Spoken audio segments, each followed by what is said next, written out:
गोरखपुर नाम का एक गांव हुआ करता था। उस गांव में ज्यादा लोग नहीं रहते थे। उस गांव में एक गर्भवती विधवा औरत रहती थी। उस औरत का नाम कमला था। कमला अपने घर में अकेली रहती थी। उसके पति की सारी जायदाद उसके नाम हो गई थी, पर सभी गांव वाले उस औरत को मनहूस औरत समझा करते थे और सभी उससे नफरत किया करते थे। राशन की दुकान पर खाने का सामान खरीदने जाती है। भैया जी, जरा 1 किलो दाल चावल देना। अरे हाय हाय हाय हाय हाय हाय, अरे मनहूस औरत, मेरी दुकान में अपशुगन करवाने आ गई क्या? हैं? चल जा यहाँ से, मैं कुछ नहीं देने वाला हूँ तुझे। भाग भाग यहाँ से, चल जा, निकल। भैया जी, ऐसा मत कहिए, मैं गर्भवती हूँ, मुझे खाने की बहुत जरूरत है, मुझे खाना दे दीजिए। दुकानदार कमला को वहां से धक्के मारकर भगा देता है। तभी कमला रोते रोते उस गांव के किन्नरों के इलाके में आ जाती है। गांव वाले किन्नरों को उसी इलाके में रखा करते थे, क्योंकि वो लोग किन्नरों को पसंद नहीं करते थे और उनके इलाके में रहने से मना करते थे। तो किन्नरों ने उसी गांव में अपना एक इलाका बना लिया था।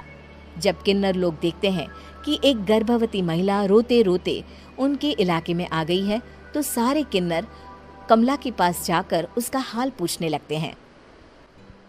क्या हुआ बहन, तुम्हारी गर्भवती अवस्था में इतनी बुरी हालत कैसे है? तुम रो क्यों रही हो? तुम डरो मत, हम तुम्हें कोई नुकसान नहीं पहुंचाएंगे। तुम शांत होकर सब बताओ कि हुआ क्या है। मैं कमला हूँ, मैं गांव के दूसरे इलाके से आई हूँ। 2 महीने पहले ही मेरे पति की मौत हुई है। मुझे गांव के लोग मनहूस मानते हैं, क्योंकि मैं विधवा हूँ और गर्भवती भी। वहाँ के लोग मुझे खाने के लिए कुछ बेचने के लिए भी तैयार नहीं, जिससे मेरा गुजारा नहीं हो रहा था। कोई बात नहीं कमला, हम तुम्हारा ख्याल रखेंगे। किन्नर लोग कमला को एक खाली घर में रहने के लिए जगह दे देते हैं और उसकी देखभाल भी करते हैं। कुछ ही महीने बाद कमला अपने बच्चे को जन्म देती है, पर अफसोस, कमला बच्चे को जन्म देते ही अपनी जान गंवा देती है। जब सब किन्नर बच्चे को देखते हैं तो बहुत खुश हो जाते हैं, क्योंकि वो बच्चा भी किन्नर ही था। कमला ने एक किन्नर बच्चे को जन्म दिया था। अब इस बच्चे की देखभाल कौन करेगा? हम तो इस बच्चे को गांव के दूसरे इलाके में भी नहीं भेज सकते। और तो क्या हुआ, इस बच्चे की माँ नहीं रही तो हम इसे पालेंगे। अब ये हमारे इलाके में रहेगा, हमारे साथ रहेगा। फिर वो किन्नर उस किन्नर बच्चे को गोद ले लेते हैं, उसका नामकरण कराते हैं। उस किन्नर बच्चे का नाम शक्ति रखा जाता है।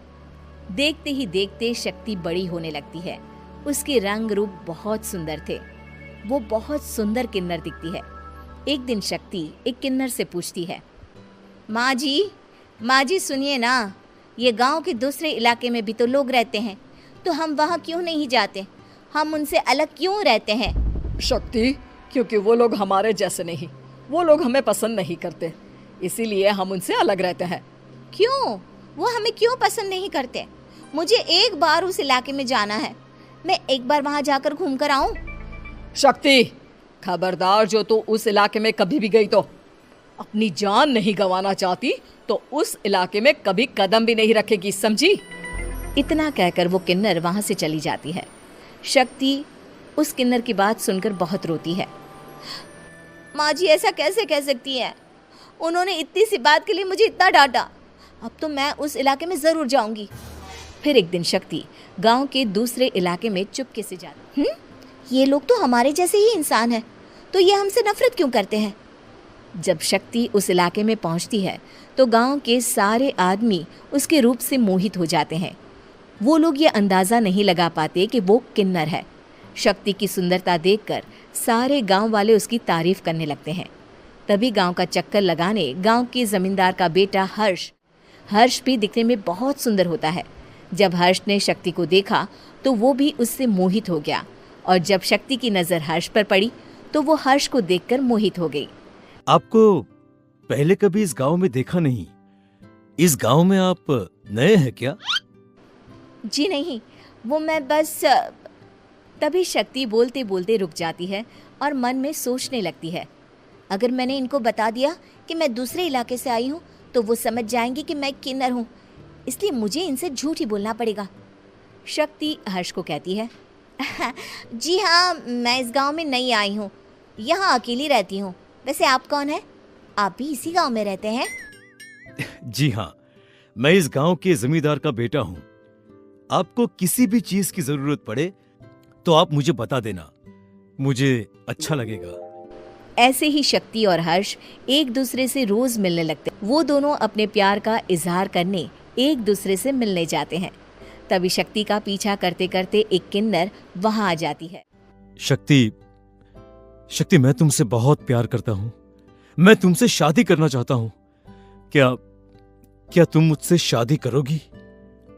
हाँ हर्ष, मैं तुमसे शादी करूंगी, पर मैं तुमको अपने बारे में एक सच्चाई बताना चाहती हूँ जो मैंने तुमसे छुपा कर रखी है।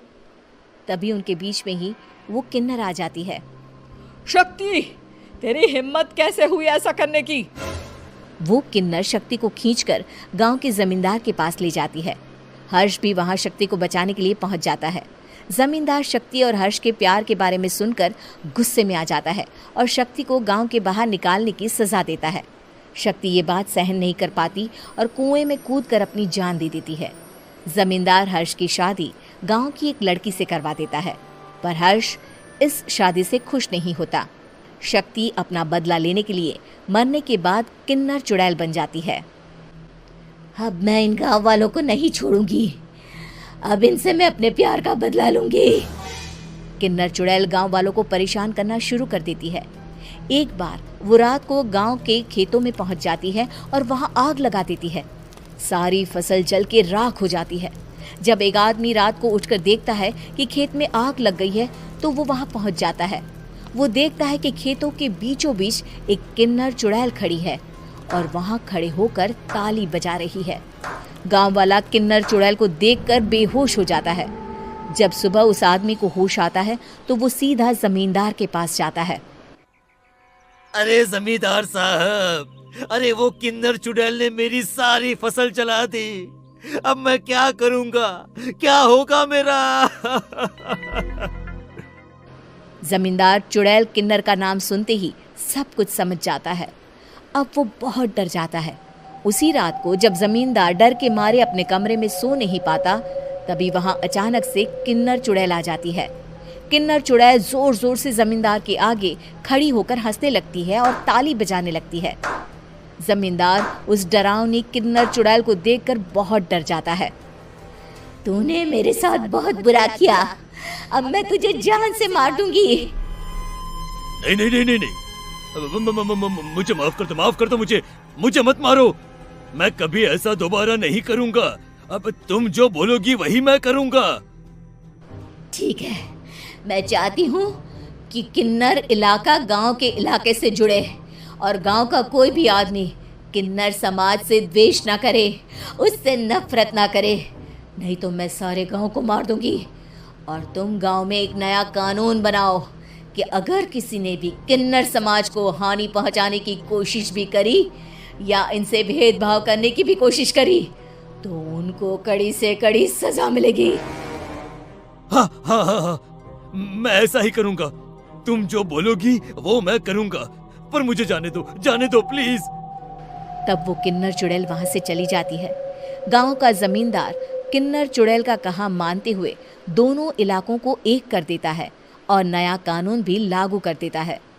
तब से वहां किन्नर समाज और बाकी गांव वाले शांतिपूर्वक रहने लगते।